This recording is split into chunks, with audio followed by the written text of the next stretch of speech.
rings, I'm turning into a fucking savage, and I know he will do the same. So it's going to be a dogfight. It's going to be who wants it more. Respect to you for taking this. If you take care of business, what would you want next? We'll see, man. We'll see. A lot of people don't want to get into the ring with me. So there's a lot of names out there, but they're all ducking me. From Tommy to KSI. You know, obviously, I think Nate's out of his contract now. Is there a fight brewing between you and Nate Diaz? 100%. I'd slap the Stockton out of him. So. When do you think that fight's going to go down? Guys, one question each, please. I'm focused on October 29th. I have a crazy tough opponent in front of me in Anderson Silva. And so that's my main focus right now. All right, for the fight, is it going to be trick or treat? Is it going to be a trick or a treat between you and Anderson Silva for the country? What do you mean? As far as, do you have anything Are you saying planned? it's because it's like around Halloween? Around Halloween, yeah. right. Nah, it's going to be a treat. You know, I think this will be the biggest fight of the year. So I don't know what other event tops this.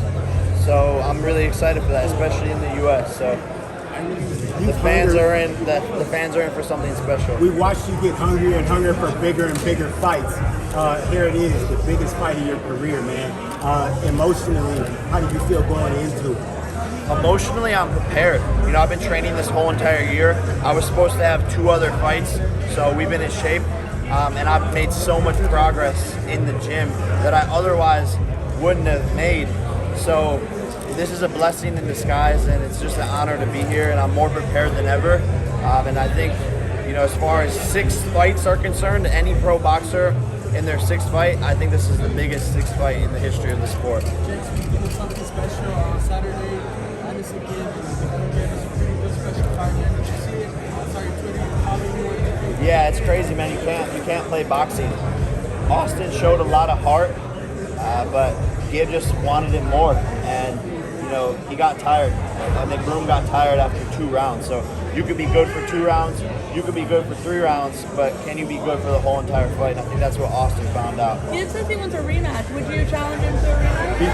If he beats KSI, He says he won't do it though. They're friends, so he'll never. well, that's some pussy shit.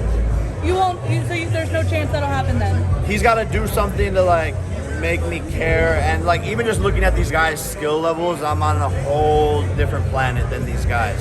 You know, I'm going up against the combat sports GOAT. He's going up against a family channel vlogger. So it's just 2 different worlds, and I would beat Gib. If we rematch, I would beat him again in 1 round.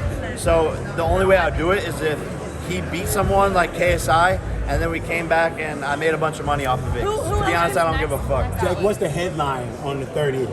What's the headline in the news going to be? Sports World. Jake Paul exterminates the spider in 4 rounds. Vicious KO.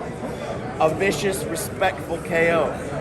What are the betting lines right now on Better? I'm going to viciously, respectfully knock him out.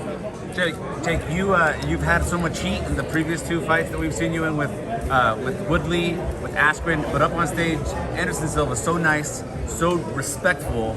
How does that mess with you at all mentally going into this fight? Are you going to feel bad if you knock him out really badly? It doesn't mess with me, man. Like, I think he's a great guy. I've just had to treat the other opponents differently because they were talking shit. And I don't have respect for any of those guys, really. I like Tyron Woodley now. I think he's a dope guy. But in the lead up to our fights, you know, there was a lot of shit talking, so I had to handle that. I grew up watching the guy as an idol, have a ton of respect for him. I think he has a ton of respect for me, and it's definitely a little bit different of a vibe. But to me, this press conference was more entertaining than all the other ones. So even though we weren't shit talking, it was way more entertaining. Jake, did the jitters hit you when you were last An idol has become your rival. What do you say to people that say Anderson Silva's just washed up?